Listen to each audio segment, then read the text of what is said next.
नमस्कार। आज अंतर्राष्ट्रीय महिला दिवस के अवसर पर दुनिया के समस्त महिलाओं को मेरा सादर नमन। एक सभ्य मानव समाज बनाने में पुरुष वर्ग का और स्त्री वर्ग का दोनों का ही समान महत्व है।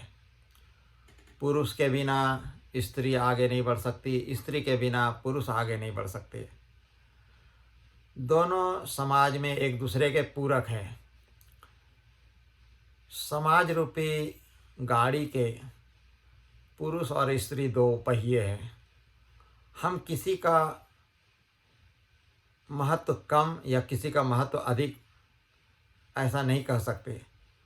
एक के बिना दूसरा अधूरा, एक के बिना दूसरा पहिया आगे नहीं बढ़ सकती, समाज आगे नहीं बढ़ सकती। इसीलिए हमें चाहिए कि दोनों पहिए समान रूप से, सही रूप से आगे बढ़ते रहें, चलते रहें, तो ही समाज एक साथ आगे बढ़ सकती।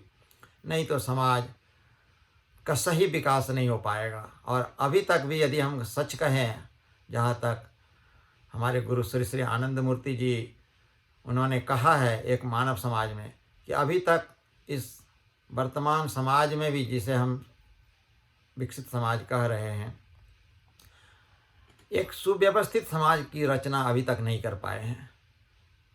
तो इस मानव समाज को बनाने में पुरुष और स्त्री दोनों का ही हमें महत्व समझना होगा। अभी तक के इतिहास में हम लोगों ने देखा है कि महिलाएं बहुत सारे क्षेत्र में उपेक्षित रही हैं, उन्हें अधिकार नहीं मिला, उनकी उन्हें मर्यादा, उन्हें सम्मान जितना मिलना चाहिए वो उन्हें नहीं मिल पाया।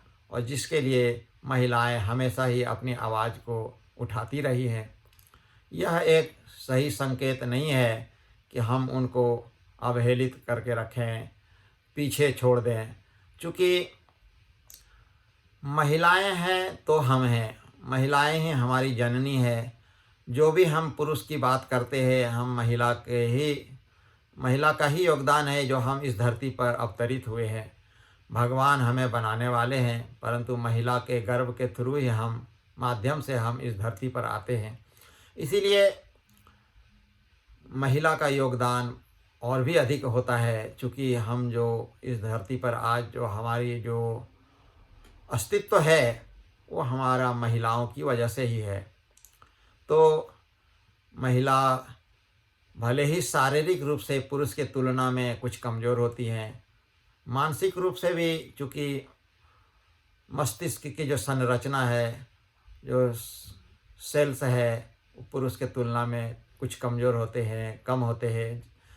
हो सकता है कि शारीरिक और मानसिक रूप से कुछ पुरुष की तुलना में कम हो, परंतु यदि क्षमता के दृष्टिकोण से देखा जाए तो हमारे गुरु श्री श्री आनंद मूर्ति जी कहते हैं, महिलाएं अपनी क्षमताओं का पुरुष की तुलना में अपनी क्षमता का अधिक उपयोग करती हैं। और यही वजह है, इवन शारीरिक रूप से और इवन मानसिक रूप से कुछ कमज़ोर होने की वजह से भी बहुत सारे क्षेत्रों में महिलाएं अपने आप को श्रेष्ठ साबित करने में सफल रही हैं। और अभी भी, खास करके अभी के वर्तमान समय में तो महिलाएं और भी अधिक आगे बढ़ रही हैं। पुरुष की तुलना में महिलाएं अधिक सफल होते जा रही हैं। बहुत सारे क्षेत्रों में महिलाओं का योगदान पुरुष से भी अधिक रहा है। तो हम किसी भी क्षेत्र में महिलाओं को अवहेलित या उसे इग्नोर ना करें, हम उनको आगे बढ़ने में मदद करें। पुरुष होने के नाते हम उन्हें और आगे प्रोत्साहित करें, बढ़ने में प्रोत्साहित करें। तो मेरा कहना है कि आनंद मार्ग दोनों को, चाहे महिला हो या पुरुष हो, समान अधिकार देते हैं। और हमारे गुरु श्री श्री आनंद मूर्ति जी ने तो आनंद मार्ग में इतनी अच्छी व्यवस्था दी है कि जो अधिकार हमारे पुरुष को दिया गया है वही अधिकार महिलाओं को भी दिया गया है। महिलाएं भी समाज के सारे जो भी है, गृह प्रवेश करा सकती हैं, शादी करा सकती हैं, किसी के मृत्यु पर दाह संस्कार, किसी के मृत्यु पर अंतिम संस्कार, श्राद्ध संस्कार, सभी तरह की बातें। तो यह आज से पहले किसी किसी जगह पर हुआ करता था, लेकिन आनंद मार्ग में इसे और भी अधिक सुव्यवस्थित तरीके से दिया गया है। महिलाओं के अधिकार को समान अधिकार के तौर पर दिया गया है। तो बाबा हमारे गुरु श्री श्री आनंद मूर्ति जी बोलते हैं कि महिलाओं में जो क्वालिटी है वो बहुत सारे क्वालिटी इवन पुरुषों से भी अधिक है। जब कुछ भी हो जाता है समाज में तो महिलाएं अधिक केयर करती हैं, महिलाएं अधिक हालांकि भावुक होती हैं, तो उसका कभी कभी शोषण पुरुष वर्ग कर लेते हैं, परंतु महिलाएं यदि देखा जाए तो परिवार में भी अधिक त्याग करती हैं। सबको खाना खिलाकर तब खुद खाती हैं। कभी कभी तो ये स्थिति होती है कि महिलाएं खुद बिना खाए सो जाती है। वो घर के अन्य परिवार के सदस्य मतलब घर के अन्य सदस्यों को यह पता चलने नहीं देती हैं कि वो खाई नहीं है। वो कुछ भी जैसे तैसे बचा खुचा खा करके सो जाती हैं। सब काम धंधा कर करके काम साफ सुथरा घर के बच्चों का केयर सब कुछ करते हुए सारे घर के सदस्यों का केयर कर फिर वह अपना भी केयर करती हैं। यदि देखा जाए तो जितना केयर एक महिला पूरे परिवार की करती है उतना ही केयर वो नहीं पा पाती हैं। उनको हम लोग बहुत सारे पुरुष वर्ग उन्हें डांटते रहते हैं, पिटाई भी कर देते हैं। यह बिल्कुल सही नहीं है। उनकी भावना को हमें समझनी चाहिए। उन्हें भी हमें आराम देनी चाहिए, उन्हें भी हमें सारे अधिकार देना चाहिए। बहुत सारे समाज में तो महिलाओं को आध्यात्मिक साधना करने का बिल्कुल अधिकार नहीं है। आध्यात्मिक क्षेत्र में उन्हें बढ़ने का अधिकार नहीं दिया गया, परंतु आनंद मार्ग उन्हें हर क्षेत्र में आगे बढ़ने की बात कही है और उन्हें समान अधिकार दिया गया है। इसलिए हम चाहते हैं कि जो आनंद मार्ग जिस बात को कहते हैं हम लोग करते हैं वह दुनिया इसको और पालन करे तो समाज का एक सही निर्माण हो पाएगा।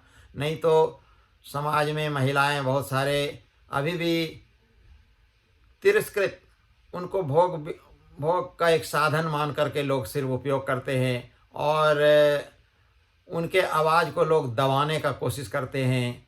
तो यह सही नहीं है।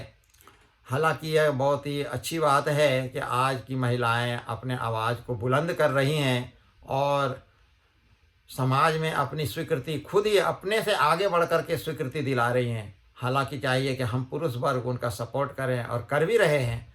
तो आज के महिला दिवस पर मैं दुनिया के समस्त महिलाओं को, नारी जाति को, सिर्फ मानव के ही स्त्री वर्ग को नहीं, हमारे गुरु श्री श्री आनंद मूर्ति जी तो इवन दुनिया के जितने भी फीमेल वर्ग हैं उनको रेस्पेक्ट देने की बात कही है। बाबा ने इस बात को कहा है कि जो भी फीमेल वर्ग है उनको विशेष सहायता चाहिए, विशेष उनका केयर होना चाहिए। तो इसीलिए इस अंतर्राष्ट्रीय महिला दिवस पर आज मैं आनंद मार्ग की तरफ से आचार्य अनुध्यानानंद अवधूत सभी महिलाओं को ससम्मान फिर से पुनः नमस्कार करता हूँ और मैं चाहता हूँ कि महिलाओं का वो अधिकार, महिलाओं को वो सम्मान हर व्यक्ति से उन्हें मिले, ताकि समाज में जो उनका योगदान है, उनका जो अतुलनीय योगदान कहेंगे हम, जो उनका अतुलनीय योगदान है वह उन्हें वह एहसास हो सके, मिल पाए और वह भी हम लोगों के ही समान आगे बढ़ने में खुश रहें और उनको किसी प्रकार से कष्ट न हो। इसी के साथ मैं अपना वक्तव्य समाप्त करता हूँ। नमस्कार।